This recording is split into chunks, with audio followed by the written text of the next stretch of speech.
Welcome into Outkick the Show. I am your fearless leader, Clay Travis. I hope all of you are having fantastic Thursdays, wherever you may be across this great country or this great land. I got to tell you, it is a joyous day. I feel like all of a sudden, the good guys are starting to put some points up on the board. And if you've ever been in a game where you keep fighting and you just can't quite get on the scoreboard, I feel like the big judge's decision to end masks on airplanes was massive. And we got a couple of big wins today that I think are going to be substantial going forward. But we begin with what might count as a big L for our good friends at CNN. Now, longtime Outkick listeners may well, and readers and viewers, may well remember that your boy was banned for life by CNN for saying that I believed in only two things absolutely: the First Amendment and boobs. Banned for life. CNN says I can't come on anymore. And so I've not ever been a big fan of rooting for CNN's success since then. So you can imagine my glee when my phone blew up with the news that CNN Plus, after just 21 days of existence, will be no more come April 30th. Who knew?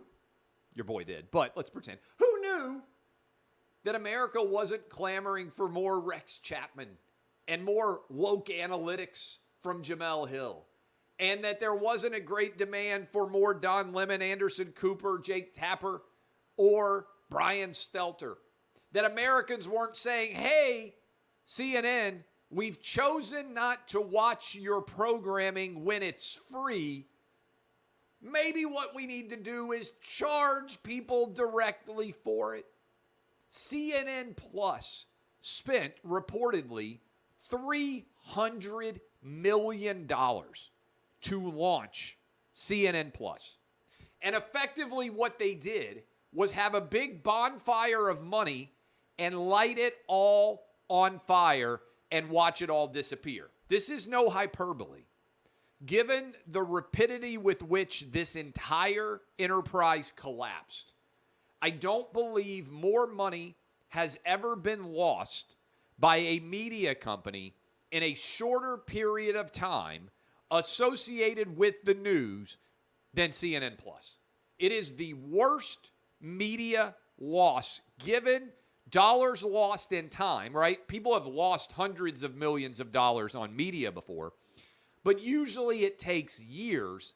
CNN Plus did it in the space of a month, less than a month, 21 days to be excised forever. And we've got some really enjoyable takes here. CNN Breaking News itself actually tweeted this out. This is not me making it up. I'm reading directly from the CNN Breaking News Twitter feed. CNN Plus, the streaming service that was hyped as one of the most significant developments in the history of CNN, will shut down on April 30th, just 1 month after it launched. A lot of bad decisions made in the world of media. I want you to think about this one for a minute. Chris Wallace had on Fox News one of the most influential news programs in the entire world. Fox News Sunday, I believe it's called. Huge platform, really well paid, could have continued to do that for years and years into the future. Instead, he decided to go to CNN Plus. This ranks as one of the worst media decisions in the history of media. I had a follower ask, which was the worst decision? I didn't even remember this decision. Chris O'Donnell, remember Chris O'Donnell? Chris O'Donnell, Sin of a Woman, I think was probably his most famous movie back in the day. He turned down Titanic so that he could go on and be Robin in the Batman and Robin movie that totally bombed. He had a choice. Sat down with his agent, They said, man, it's great to have options, Chris. Here are your two options, Chris. You can play Robin in a Batman and Robin movie, or you can be on Titanic as the Jack character opposite Kate Winslet. And they looked at those two options. They weighed them. They said, you know what? Can't turn down the role of Robin. And they passed on Titanic, which went to Leonardo DiCaprio. And as a result, Leonardo DiCaprio goes on Titanic, makes $1 billion or whatever it made, Best Picture Oscar. Leonardo DiCaprio, probably, for his age, the greatest actor of his generation. He's up there in terms of all the different roles that he's had. Chris O'Donnell, I didn't even know he's on NCIS LA, I think, or whatever that thing is called. Okay? Chris O'Donnell may be a fantastic guy. I don't know any of these people. But he passed on Titanic. One of the greatest success stories for a movie in the history of the world. And maybe his agent said, I'd love to know the full story behind this. Maybe his agent even said at some point, we got to take Robin. Everybody knows how Titanic ends. The ship sinks. No way it's going to do well at a box office. Go figure. Instead, Titanic blows up, and Batman and Robin is a disaster. Chris O'Donnell's career never recovers. That's kind of what Chris Wallace did. Chris Wallace had the opportunity to stay at Fox News running an influential program on Sunday, which, let's be honest, not that hard to do. Your boy does 15 hours a week of live radio, a bunch of hours a week of live television, helps to run Outkick, all those things. Chris Wallace just had to do one show a week, to my knowledge. Got paid really well to do it on the most watched network on television. And he could have stayed there and finished his career doing that show. Instead, he said, you know what's going to be a big hit? CNN Plus. 21 days after it launches, boom, big L for CNN. Maybe even a bigger L for Chris Wallace. Fire your agent, my man. Not a good look. But maybe one day you can be on NCIS alongside of Chris O'Donnell. Really ridiculous spot, by the way, for CNN Plus to find itself. And if I were working at CNN, I got to be honest with you. Think about this for a minute. When you were a kid, maybe you're younger than me. I know a lot of you are. When I was a kid, CNN, I think their tagline was the most trusted name in news, something like that. And that was actually true. During the Gulf War, we would come home. My family would put on CNN. Remember Bernard Shaw? Remember the stud Peter Arnett? Was that his name? If it's not, my apologies. They had all the guys on the ground in Baghdad and Kuwait, and they covered the war against Iraq and Saddam Hussein far better than anybody else did. Wolf Blitzer's still there. They made their brand based on being the place you turn to when news happened. That was CNN. That's what CNN did. And then, we've been saying this on Clay and Buck for a while, Donald Trump broke them. You got to be careful. I've always said this. This is a good lesson for everybody out there. It's fine to disagree with people. It's fine to have enemies. But be careful that you don't destroy yourself trying to destroy someone else. Because hate festers to such a degree that at some point you can destroy yourself trying to destroy someone else. And I think that's what happened to CNN.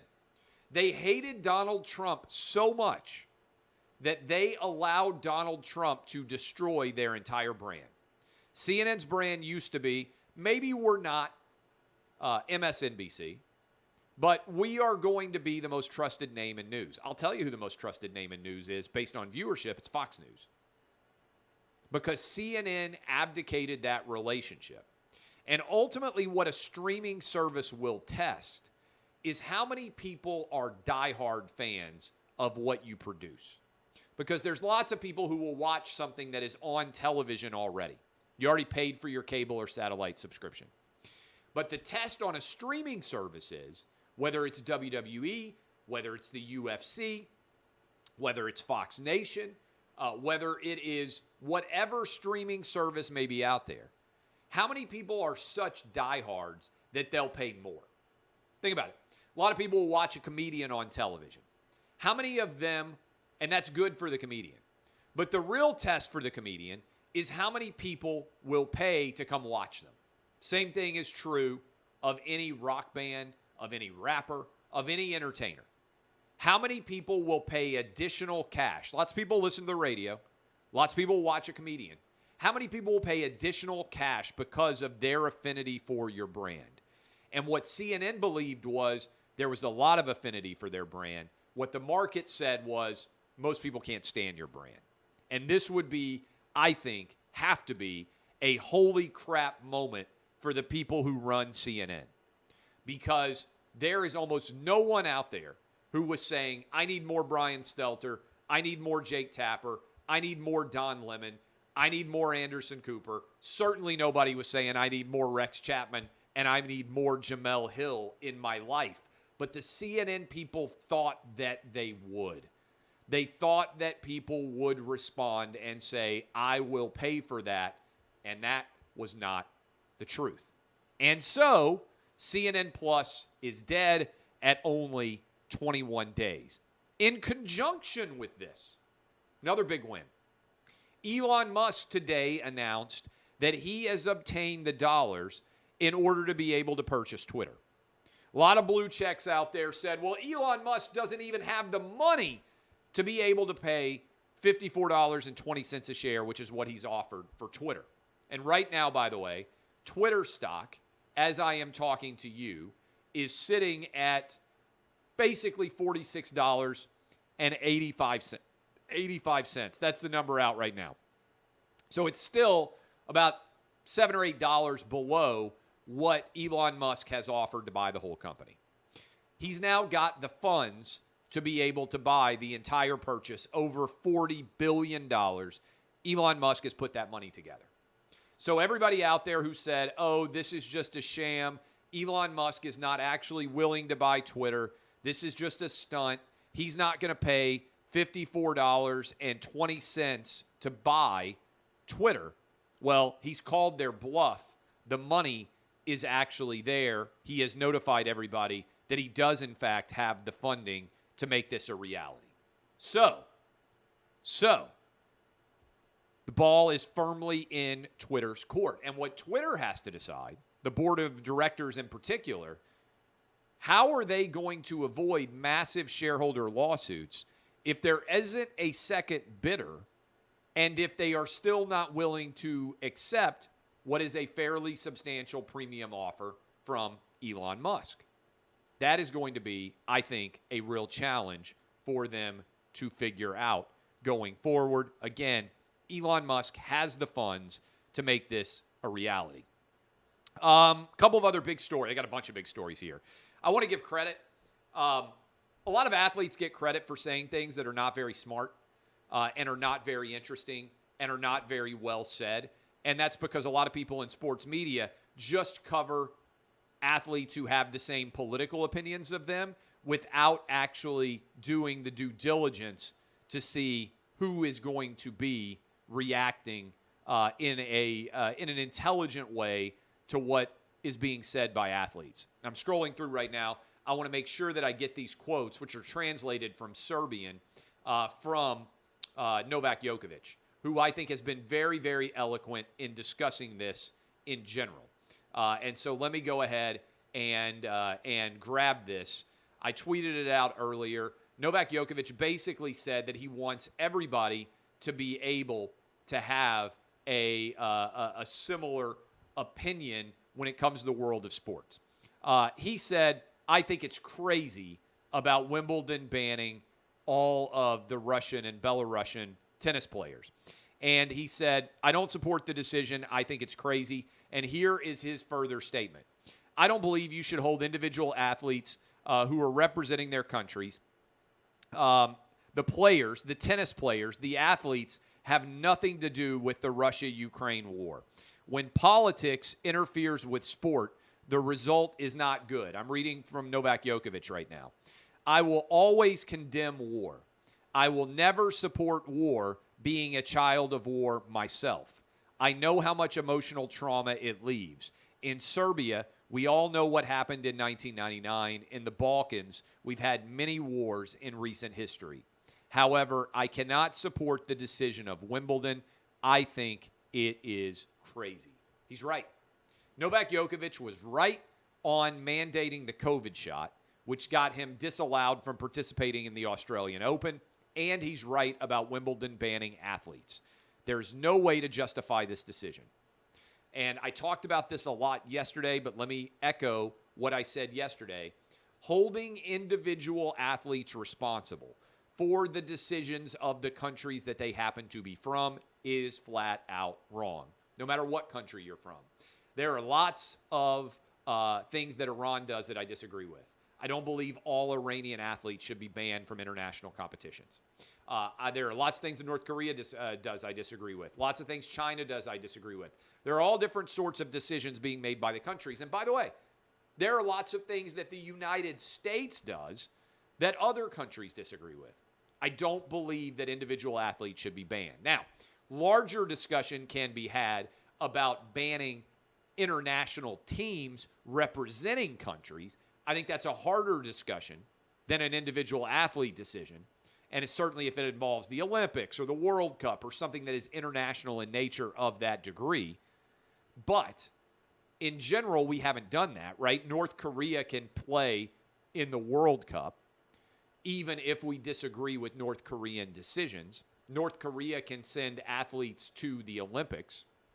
So this idea of banning individual athletes who aren't even participating on behalf of their individual countries, I mean, we're not doing it in the NHL. Whether or not you agree, and most everyone in America disagrees, with Russia invading Ukraine, what can individual athletes do to stop this from happening? Alexander Ovechkin is one of the most talented NHL players historically in the league right now. He's Russian. Should he not be allowed to play in the NHL because Russia invaded Ukraine? That's nonsensical. He's not responsible for the decisions that his country is making. And we're setting an awful precedent when we are asking individual athletes, excluding them without any connection to the larger country's decision being made. We don't even know what all of these athletes who are not going to be able to play at Wimbledon, Russian, actually believe about the Ukrainian invasion. I just think it's an awful precedent. I give credit to Novak Djokovic for speaking out intelligently about this issue. Speaking of the opposite of intelligence, did you see Mike Tyson decide to punch a guy on an airplane flight? The video went viral. TMZ had it. It's up at Outkick as well. And my thought on this in general is, who's taunting Mike Tyson on an airplane? Did you grow up not seeing what Mike Tyson did to grown men who trained to fight for a living, and you want to run your mouth to him on an airplane? Now, look, I don't ever condone anybody punching someone else for what is said. I've talked about this before. If I am in a fight, you can presume one of two things happen. One, I'm being paid an ungodly amount of money to fight, okay? Only way I'm ever fighting, and I'm not even sure what the dollar figure would have to be, somebody would have to pay me millions and millions of dollars to engage in some sort of fight for money. It's the truth. Because if I get hit in the head and my brain doesn't work as well, then my ability to earn a living going forward is not there. So you'd have to pay me millions and millions of dollars to risk getting hit in the head, okay? Just FYI. So you can presume if I'm in a boxing match, UFC fight, any kind of fight for money, that I got paid a ton of money. Or two, that my family or me is under physical danger. For grown men who don't engage in physical combat for a living, unless you're being highly paid or your life is in danger, there's no reason for you to be in a fight. Having said that, Mike Tyson is a fighter.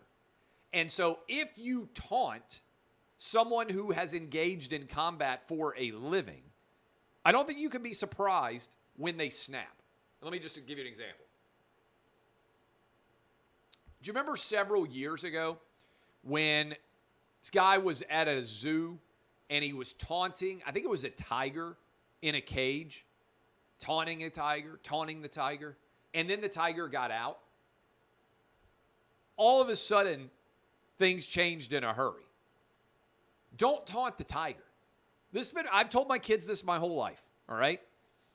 You think that there is a protection for you. A lot of people do. But there is a thin veneer of civility that sometimes exists. And if you decide to taunt the tiger, and in this case, Mike Tyson is a tiger. I'm not talking about this guy's just sitting in his seat and Mike Tyson suddenly starts punching him. Based on the video, he appears to have been taunting Mike Tyson in some way. If you decide to taunt the tiger, I don't know that I would be that confident in that thin veneer of glass, that thin veneer of civility in life that is protecting you. My advice, don't pick on someone who makes a living kicking ass for a living and then be surprised when they decide to kick your ass. Similarly, in a zoo, I wouldn't taunt the tiger. I wouldn't do it because at some point, that tiger may get out. I remember that story when it happened in the zoo, and I thought, you know what? I bet that dude wishes he hadn't gotten that tiger so mad that he got outside of the cage. Good advice in general. Don't taunt tigers when you don't need to taunt tigers. And don't pick on fighters on an airplane when you don't need to pick on fighters. How about just JBN? One of my new favorite things to say. Tell my kids all the time. Just be normal. JBN. When in doubt, just be normal. There's so much insanity out there. Just be the normal dude in an insane world. Speaking of insanity. Did you see this story? The Washington Nationals were going to have people parachuting in as a part of their pregame ceremony, and somehow lines got crossed. I don't know who's responsible, and they end up evacuating the United States Capitol because they thought it was under danger of being attacked. And the Washington Nationals say, hey, we told everybody we need to. Nancy Pelosi came out and said this is unacceptable. There need to be consequences because it brought back all the memories of January 6th. Now, I would argue maybe 9/11 when there were actual dangers that were being brought to bear by aircraft as opposed to January 6th. But I do think it's interesting. Nancy Pelosi demanded that there be consequences for the failure of the Washington Nationals to communicate well some way in Washington, D.C. She didn't demand any consequences when 13 people got killed in Afghanistan. She hasn't demanded any consequences for our southern border being overrun. She hasn't demanded any consequences for 8.5% inflation. She hasn't demanded any consequences for supply chain crisis.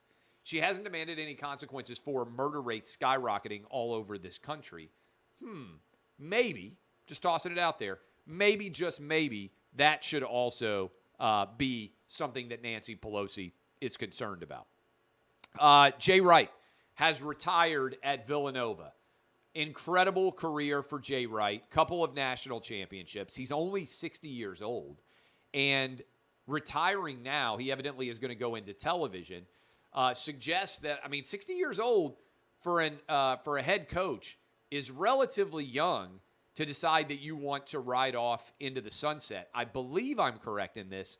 I think Nick Saban was like 58 when he took over at Alabama. Maybe a little bit younger than that. But Nick Saban was not that much younger than Jay Wright is when Jay Wright is retiring now at Villanova after the incredible run that he has had there. I think maybe Nick Saban was 56 when he took over at Alabama. Either way, Jay Wright retiring at the age of 60. Incredible resume for Jay Wright. I thought I would run through it because certainly his career, and I think it's probably because Villanova, I know they won the national title in 1968, but historically, Villanova has not been a premier program, and he's been there for 21 years. First of all, I was kind of surprised that he was actually 60 years old. But his tenure at Villanova, he went 642 and 282, winning nearly 70% of his games, 34 and 16 in the NCAA tournament, two-time NCAA tournament champion, 2016 and 18, and it seemed as if his program was continuing to get better and better. 4 Final Fours, including 16, 18, and 22, and 8-time Big East regular season champ, as well as 5 Big East tournaments. I think it's interesting to contemplate. I know that Mike Krzyzewski is 75 years old and has coached longer at Duke and been more successful. But I do think it's intriguing to compare the way that Mike Krzyzewski went out with everybody knowing that he was going to retire for an entire season, such that it became a major storyline of its own, versus Jay Wright not telling anyone at all that he was going to retire and waiting until several weeks after the season actually ended to decide to step down. Everybody is different. But for me, I would rather go out like Jay Wright than I would like Coach K, because I wouldn't want my retirement to overwhelm the final season that I was coaching. I also wouldn't want to put it out there when I was going to be doing something for the final time. And now everybody's different. Kobe Bryant, when he decided to retire, let everybody know, and he had a 1-year-long goodbye. And I understand that. Not me. It's not the way that I would want to go out. I would rather go out, and everybody's different, but I would rather go out like Jay Wright, not announcing at all that I was going to retire and then deciding to retire, than go out like Mike Krzyzewski with a big, long, prolonged process surrounding it. Because I think it, personally, and I know Duke had a great season and went to the Final Four, but I think it makes the season not about your players, instead about you. And to me, you could always come back and have all your players come back, and you could be honored after your career is over. I'd rather go out like we just saw Jay Wright go out compared to Mike Krzyzewski. Finally, news: the House of Representatives in Florida has passed a bill to strip away the zoning and sort of self-governance that is allowed to exist for Disney that has existed since 1969. I talked about this a little bit yesterday. The House and the Senate in Florida both passed it. And I gave you guys an example because I'm kind of fascinated by the rise of Disney World in general and the fact that Walt Disney could go in disguise basically all over Central Florida and buy up as much land as possible to allow Disney World to exist. And Orlando was not a very big area at the time, and he's buying up all this different land. And the Florida legislature essentially gave Disney control over the way that they zoned and managed all of that acreage, all of that land. And when Disney decided to get involved and falsely label what happened in Florida, the Don't Say Gay bill, Ron DeSantis looked at the political landscape. And he said, what are they going to do? Move Disney World? They can't do that. Disney World is here now forever. So Disney needs Florida more than Florida needs Disney. And I think that's true. And so Ron DeSantis said, why should we allow Disney to continue to have preferential treatment compared to other businesses here? Let's put them under the same regulatory structure as most other businesses exist under in the state of Florida. So they have taken away the special protections that were granted to Disney, the Reedy division, back in 1969. So people out there are like, oh, this is cancel culture. How dare you? No, this is holding Disney to the same standards that all other corporations are being held to in Florida. Why should Disney, if they are going to go full woke Disney, expect that they are not going to have to live by the same corporate charters and standards as everybody else? If you're going to come after the state of Florida's bills and label them falsely things that they are not, then we're going to, at a minimum, that's what Ron DeSantis is saying, hold you accountable for the choices that you are making. And this is how you win, honestly. I've been talking about this for a while, and I think it's instructive in the world of sports. I still believe that sports should bring us all together, okay? My general position, however, is if you keep punching me in the face, eventually I have to throw a punch back at you. right? If you keep walking up and landing a punch right in my face, sooner or later, if I keep letting you punch me, then you're going to recognize that I am a walkover. And that's effectively what has happened with woke culture. The woke culture demands actions. And people who are anti-woke just say, hey, can't we just stay in the middle? Can't we just keep everything even? And every time we get punched in the face. And sooner or later, you have to throw a punch back to keep things normal. And to me, that's what Ron DeSantis is doing. And that's what Republicans have to learn how to do. And this, to me, is the legacy, ultimately. Everybody wants to talk about what is Donald Trump's legacy right now in the Republican Party. I think Donald Trump's legacy is he'll throw a punch back. And he's not going to be afraid about what the mainstream media says about him. You know, the old school Republican Party was Mitt Romney. Country club Republican. I'm worried what you're going to say about me. Oh, no, the New York Times said something mean. The Washington Post said something mean. CNN, MSNBC. What are we going to do about that? That was the Mitt Romney curl up in the fetal position and beg for forgiveness. He doesn't ever win anything. I think the legacy of Donald Trump is going to be that lots of Republican politicians are now willing to throw punches back. And I actually think that's how you beat woke culture. You beat woke culture by letting these businesses know you don't get a free pass by being enthralled and under the auspices of woke culture.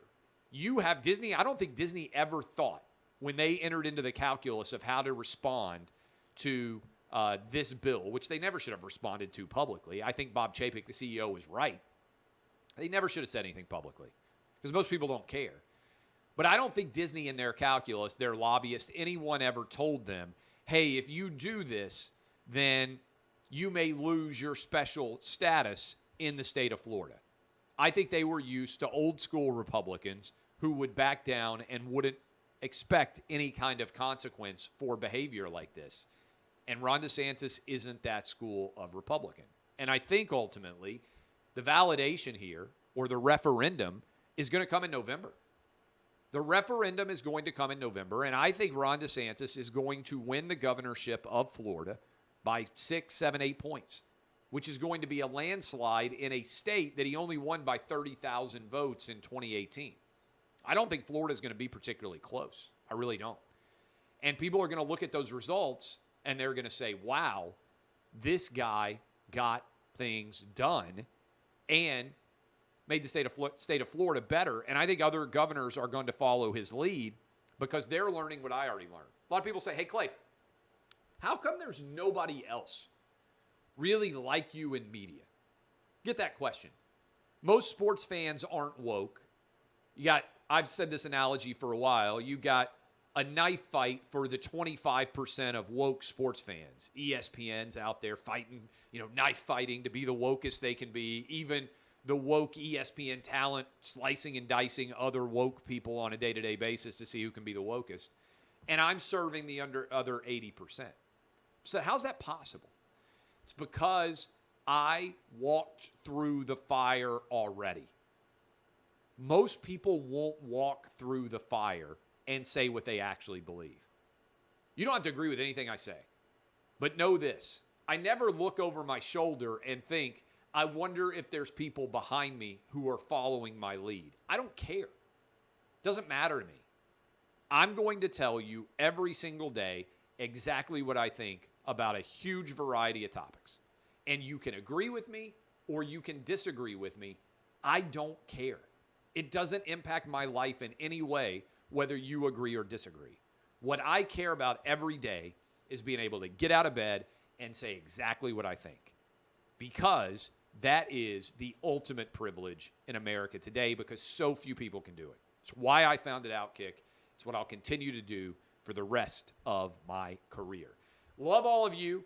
DBAP unless you need to SBAP. I am Clay Travis. I will be on Fox News tonight with Jesse Waters. You can watch me there at 7 Eastern, 6 Central, 5 Mountain, 4 Pacific. This has been Outkick the Show. DBAP.